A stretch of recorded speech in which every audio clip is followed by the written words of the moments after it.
34% Lietuvos teritorijos užima miškai, o kiekvienam iš mūsų priklauso 0,6 hektaro miško ir 110 kubinių metrų medienos. Tai palyginti su kitomis šalimis nėra mažai.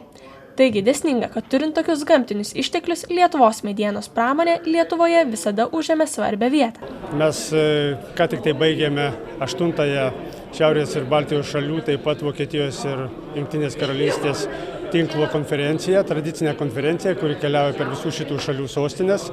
Kaip tik nutarėme, kad sekanti konferencija bus Vokietijoje, o džiaugiamės, kad mus lydėjo atsakomybė ir laimė, kad turėjom šitą tokią, sakyčiau, reikšmingą konferenciją Kaune, Kauno technologijos universitete. The purpose of this meeting is to join people from north of Europe together to talk about the challenges that we have in the use of wood and how we can solve some global or North European challenges with regard to use of wood. How can we help the environment by increasing the use of wood and make it last longer, to have a better CO2 balance, for example. Konferencijos metu savo pranešimus pristatė ir magistro bei doktorantūros studijų studentai.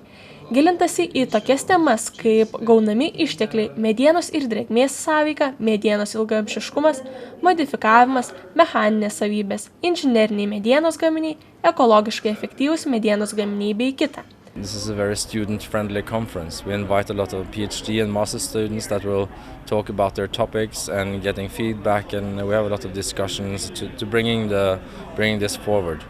It's important that the students from different countries, PhD students and also master students, that they meet each other and they can also,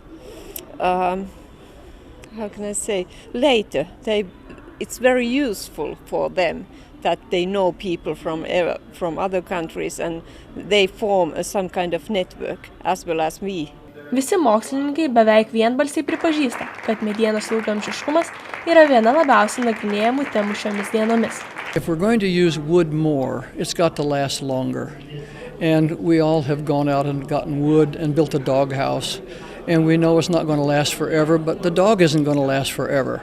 So we tend to think that wood is a short-term phenomenon. It shouldn't be. Well, right now that technology is all based on toxicity. We fill the wood up with toxic chemicals. They're toxic to the organisms. We're an organism. It's toxic to us as well. So we've really got to develop technologies that are not toxic to the environment or to humans. KTU leidykla Technologija išleido leidinį, kuris talpina visų konferencijos pranešėjų straipsnius, vertingus tiek pramonėje dirbantiems žmonėms, tiek studentams.